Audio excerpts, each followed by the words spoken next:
ये व्यर्थ के बकवाद करने वाले लोगों से मत मिलो, व्यर्थ के बकवाद करने वाले लोगों की तरफ मत देखो, ये क्या कह रहे हैं, क्या बोल रहे हैं। और तुम भी व्यर्थ का बकवाद मत करो। अपने समय को कीमती मान करके निरंतर प्रिया प्रीतम का नाम जप करो, उनके गुण लीला गाओ, उनकी सेवा में रहो। कभी प्रपंच की बातें, कभी प्रतिष्ठा का चिंतन, कभी नाना प्रकार के मान सम्मान का चिंतन, ये घुसने ना पावे हृदय में। बहुत सावधान रहना चाहिए साधक को। ऐसी बातें देखो मत, ऐसी बातें सुनो मत जिससे तुम्हारा हृदय उद्विग्न होकर प्रभु का चिंतन छोड़ दे। बंद करो अभी। अन्य लोगों के संग का त्याग कर दो, जो भगवत विमुख वार्ता करते हैं, संत निंदा करते हैं, दूसरों की निंदा करते हैं, कुछ हाथ नहीं लगता। ये लोग दुर्गति को प्राप्त होने वाले हैं। भक्तन निंदा अति बुरी भूल करे जिन कोय, किए सुकृत बहु जन्म के छिन में दारे खोए। पर निंदा के किए ते नहीं, आवत नहीं कछुआत, मूर्ख पर्वत पाप को ले चल अपने साथ। तो अलम कश्याप संगत्या, ऐसा संग मत करो जिनके पास बैठने से भक्त निंदा, जन निंदा, भगवत निंदा हो। ऐसे से दूर रहो। अलम बंद कर दो ऐसे लोगों का संग। रात दिन हम श्यामा श्याम का नाम जप करेंगे, श्यामा श्याम के लीला गुण गाएंगे, श्यामा श्याम के ही धाम का शोभा का चिंतन करेंगे। जब तुम अपना जीवन श्यामा श्याम के चरणों में न्यौछावर कर दोगे तो पूरा भार श्यामा श्याम ले लेंगे और तुम्हारे हृदय में मस्ती आ जाएगी। जो ऐसा निश्चयी होता है, दृढ़ निश्चयी, उसके अंदर दृढ़ विश्वास, तो उसके हर समय भगवान की स्फूर्ति होती रहती है। भारी प्रतिकूलता में भी भगवान का सानिध्य अनुभव होता है। वो अनुकूलता में तो भगवान के दुलार को देखता है, लेकिन प्रतिकूलता में भगवान की विशेष कृपा को देखता है। ये संयोग, ये वियोग, संसार की ये द्वंद्वमयी वृत्तियां भक्तों के हृदय में नहीं चुभती। आए की हुज्जत नहीं, गए की तलाश नहीं, क्योंकि नित्य संयोग भगवत स्मृति के प्रभाव से प्रभु का रहता है। शोक, विषाद बहुत ध्यान देने योग्य विषय है। तभी लोगों को ऐसा लगता है कि ऐसा कैसे हो सकता है। भक्त के चरित्रों को जब सुनते तो लगता है ऐसा कैसे हो सकता है, ऐसी परिस्थिति में भी ऐसा कैसे हो सकता है। क्योंकि तुम मानसिक बुद्धि से युक्त हो और वो भागवतिक स्थिति से युक्त है, इसलिए तुम उसको पार पा ही नहीं सकते।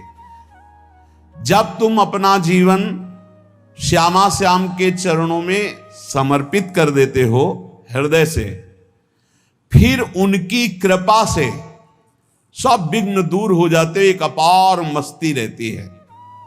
नहीं तो शोक, विषाद, दुख, क्लेश, कष्ट, संताप, भय, उद्वेग, ये सदैव सताते रहते हैं। इसी से डिप्रेशन होता है। बार बार नकारात्मक चिंतन, शोक, विषाद, दुख, चिंता, क्लेश, संताप, भय, उद्वेग, यही पूरे मानसिक स्तर को नष्ट कर देते हैं। उत्साहहीन जीवन हो जाता है। जब तुम श्यामा श्याम को समर्पित हो जाते हो तो ये सब प्रवेश भी नहीं करते, एक अपार मस्ती बनी रहती है। अब क्या होगा? श्यामा श्याम जो करेंगे वही होगा। श्यामा श्याम पता नहीं कैसा करें, नहीं, वो सदैव मंगल भवन है, वो जो करते महामंगल होता है। यह निश्चय उपासक के हृदय में आ जाना चाहिए। इसलिए अपना सारा मन, सारी बुद्धि, सारा जीवन, प्रत्येक श्वास प्रभु को अर्पण कर दो, फिर देखो तुम निहाल हो जाओगे। दुख, शोक, विषाद, क्लेश, कष्ट, संताप, भय, उद्वेग, ये उसी को व्यापते हैं जिसने अपने जीवन को प्रभु के चरणों में अर्पित नहीं किया। इसलिए तुम अपना सारा मन, सारी बुद्धि, सारा जीवन, प्रत्येक श्वास केवल प्रभु को अर्पित कर दो। फिर देख लेना श्वास कैसे अर्पित की जाती, राधा राधा राधा। बुद्धि कैसे अर्पित की जाती है, एकमात्र निश्चय कि भगवत सुख ही सुख है। ये जागतिक सुख सुख नहीं, ये दुख है, ये ऐसा दलदल है जिससे आज तक कोई नहीं निकल पाया। सारा मन, हम मन से केवल प्रभु का मनन करें, बार बार मन को संसार से हटा के नाम में, रूप में, लीला में, धाम में लगाएं। बहुत प्रसन्नता हो जाती है उस उपासक के हृदय में जो अपना मन बुद्धि प्रभु के चरणों में अर्पित कर देता है। भगवान ने तो इसको बहुत उत्तम स्थिति बताया है कि मेरे से कभी वो अलग हो ही नहीं सकता यदि मन बुद्धि अर्पित कर दिया। मयि वो मन आधत्स्व मयि बुद्धिम निवेशय, तो निवश्य मयि एव अत ऊर्ध्वम न संशया। बिल्कुल संशय नहीं, वो मेरे में ही निवास करेगा जिसने मन और बुद्धि अपनी मेरे में अर्पित कर दी। बहुत प्रसन्नता रहेगी उस उपासक के जीवन में जो अपने आप को मन बुद्धि सहित प्रभु के चरणों में समर्पित कर दिया है। भगवान का आश्रय लेने वाले की पहचान है हर परिस्थिति में प्रसन्न रहना। देखो आप भगवद आश्रित हो कि नहीं, देखो अनुकूल परिस्थिति में तो सब प्रसन्न रहना, लेकिन प्रतिकूल परिस्थिति में प्रसन्न रहना ये भगवान के भक्तों का लक्षण है। हर परिस्थिति में प्रसन्न रहना ये भगवान के भक्तों का लक्षण है। आनंदगन भगवान का आश्रय मिलते ही आनंद छा जाता है हृदय में। उनके पास आनंद का अभाव होता ही नहीं है। जैसे सूर्य का प्रकाश उदय होते ही सूर्य का प्रकाश संपूर्ण अंधकार को नष्ट कर देता है, ऐसे ही भगवान का संपूर्ण आश्रय लेते ही सब दुख चिंता शोक नष्ट हो जाते, आनंद ही आनंद। तुम भगवान के मंगलमय रूप को नहीं जानते हो, पर उनके मंगलमय भाव को, विधान को मानना शुरू कर दो। जो भी होता है मंगलमय होता है। हमने जीवन में देखा है, अगर इधर कोई बहुत बड़ा सुख दिया तो देर नहीं लगेगी, 24 घंटे नहीं व्यतीत होंगे और ऐसे दुख दे देंगे, जिससे दोनों का समान भाव रख करके ना दुख में तुम भूलो प्रभु को, ना सुख में फूलो, सीधे भगवत मार्ग में चल। पूरे जीवन की बात देखा है, भगवान के मंगल विधान में सदा सर्वदा सुख ही सुख है। इस बात को मान के प्रसन्न हो जाओ।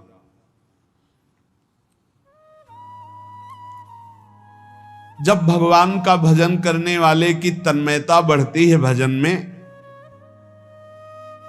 तो द्वेषी जन अपने आप तैयार हो जाते हैं। भक्त कभी किसी से द्वेष नहीं करता, अपने आप वो द्रोह करने लगते। तो नरसिंह मेहता जी से बहुत गांव के कई लोग थे जो जलते थे, ऐसे जलते थे कि अब क्या करें, कैसे मिटा दे नरसिंह मेहता जी को।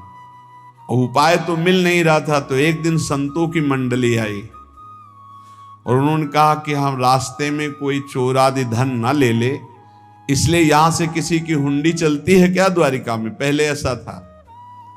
बोले हाँ हाँ, हमारे यहां बहुत बड़े सेठ हैं नरसिंह मेहता जी, पर आप कहोगे वो मना कर देंगे। कई बार कहोगे, अगर वो स्वीकार कर ले तो वहां। और उनका लक्ष्य था कि नरसिंह मेहता जी की तो खाने की भी सुविधा नहीं थी, हुंडी कहाँ की बात आई। उनका था कि जब वो ना कहेंगे तो संतजन नाराज हो जाएंगे, अगर हाँ कह दिया तो वहां हुंडी चुकेगी नहीं, तो संतजन अपने आप इनको शाप दे देंगे, अपराध बन जाएगा, ये नष्ट हो जाएंगे। संतों को भेजा नरसिंह मेहता जी ने, सबकी दंडवत की, चरण पखाड़े। तो उनका ये इतना रुपया है, द्वारिका में साधु सेवा हम करेंगे, वहां तुम्हारी हुंडी चलती है तो आप अरे उनका आप कहाँ भूल रहे हो, यहाँ खाने की भी व्यवस्था। बोले हमें सब पहले से बता दिया गया कि आप मना करोगे, बार बार मना मत करो, हमें पता है। तो उन्होंने ठाकुर जी की तरफ देखा, बोले क्या लीला है प्रभु, संतों से हम क्या कहें, ये ले रुपए। उस समय स्वर्ण की मोहरें चलती थी, बेच के बाजार से खूब उन संतों को पवाया, उन्हीं संतों की सेवा की, और उनका अपने सेठ का नाम तो बताओ जहां हमें जाके हुंडी मिलेगी। सेठ सावल सा सेठ। संत जन गए वहां, पूछा कि नरसिंह मेहता जी का जिन सेठ से परिचय, उनका नाम सावल सा सेठ, उनकी गद्दी कहाँ है? तो जो कुछ भक्त थे वो द्वारिकाधीश की तरफ संकेत करते कि वही हैं। बोले नहीं नहीं, वो सेठ है, उनकी गद्दी चलती थी। पूरी बाजार में कहीं कोई।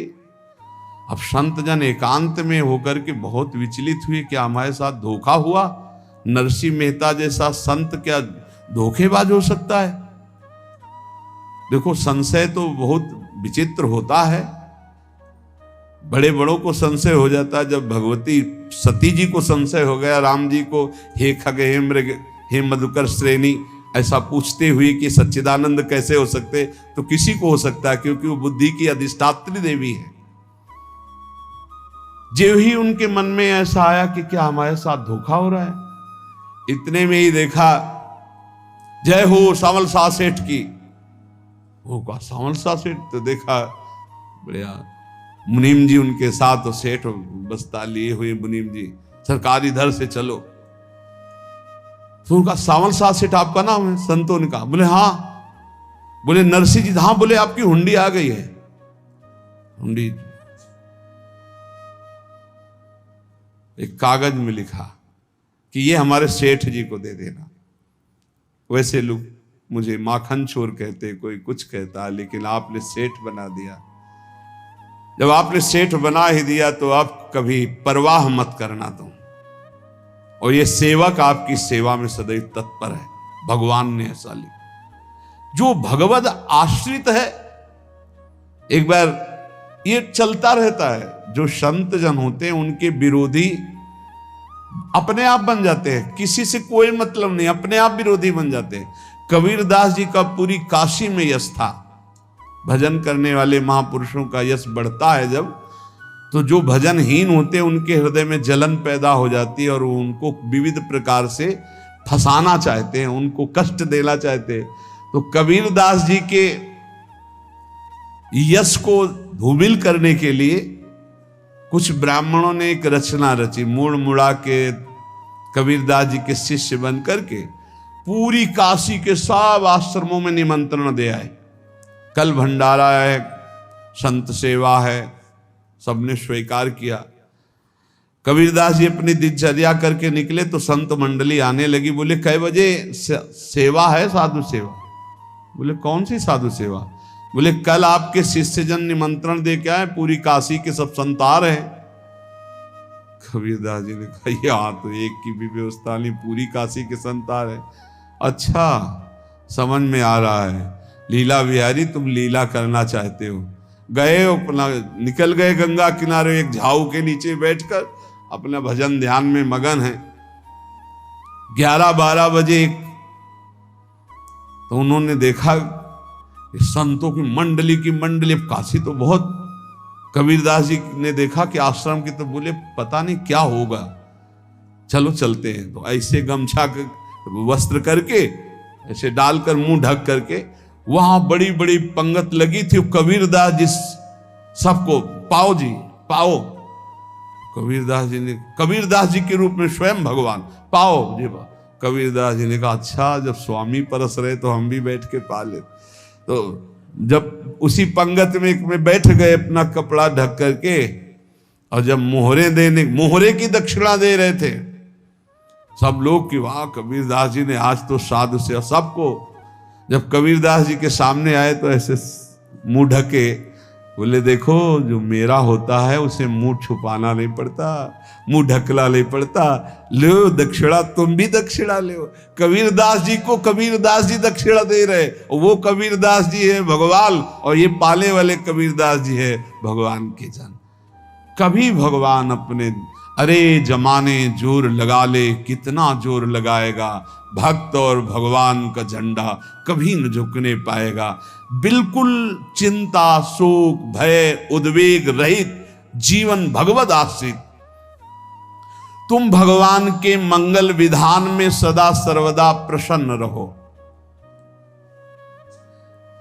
अब ये विचार कर लो कि भगवान जो करेंगे तुम्हारा मंगल करेंगे।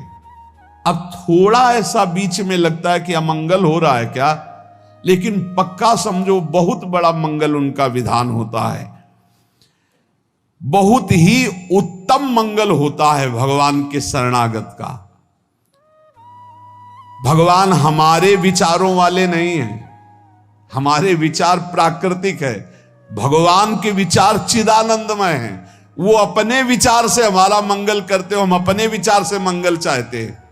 भगवान के विचार से मंगल ही हमारा होगा, इसलिए कभी हमको चिंता, शोक, भय नहीं करना चाहिए। भगवान की ओर से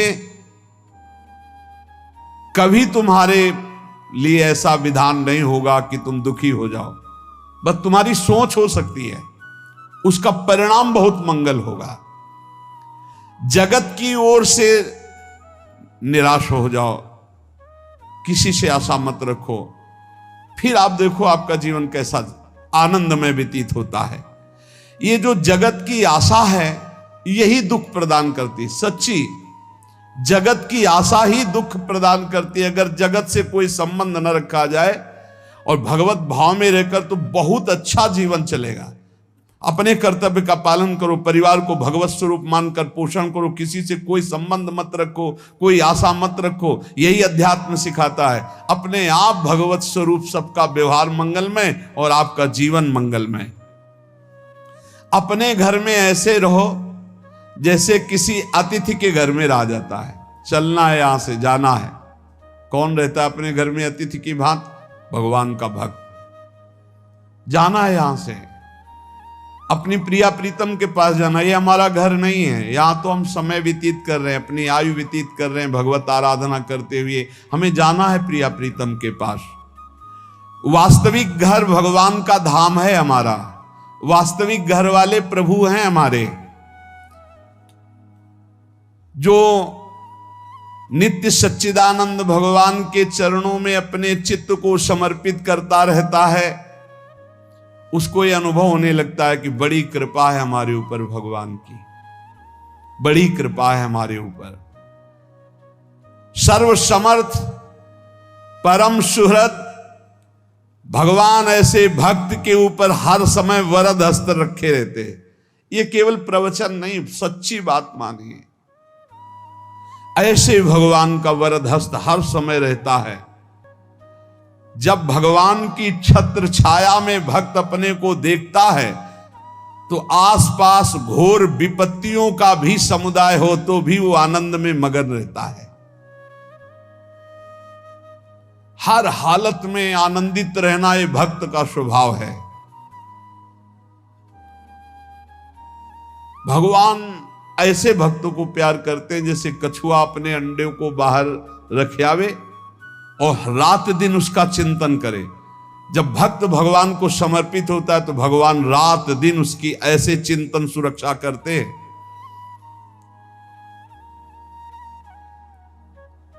अभय ये दैवी संपदा का पहला गुण है।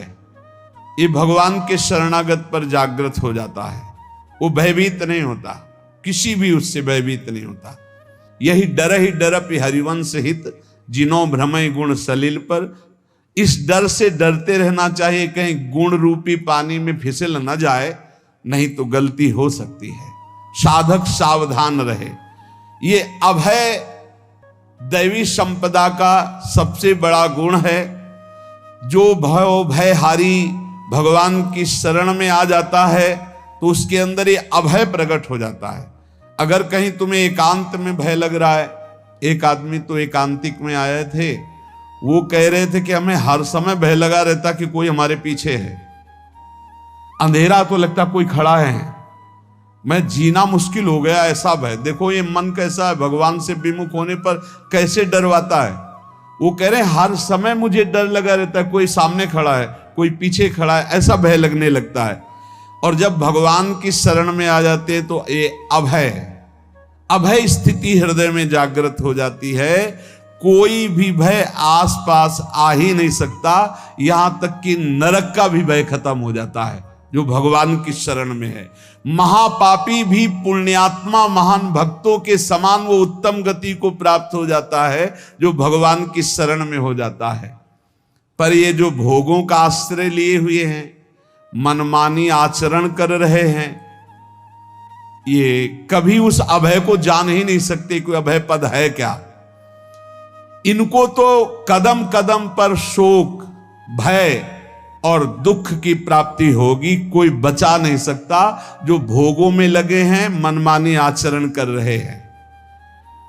अगर निर्भय होना चाहते हो, परम सुखी होना चाहते हो, तो भगवान के शरणागत हो जाओ। सारे जगत को अभय दान देने वाले भगवान हैं। भगवान का एक प्रण है, मम पन शरणागत भयहारी। जो मेरी शरण में आ गया उसके भय का मैं नाश कर देता हूं। साधना में अवस्था मन की मानी जाती है कि आप कितने अच्छे साधक हैं। यदि आपका मन भगवदाकार है, हर समय भगवत चिंतन चल रहा है, आपके स्वप्न भागवती का रहे हैं, आपके विचार भागवतिक हैं, तो आपकी अच्छी साधना हो रही है। और यदि आपके स्वप्न गंदे आ रहे हैं, क्योंकि स्वप्न में मन का ही सारा खेल होता है, और आपकी चिंता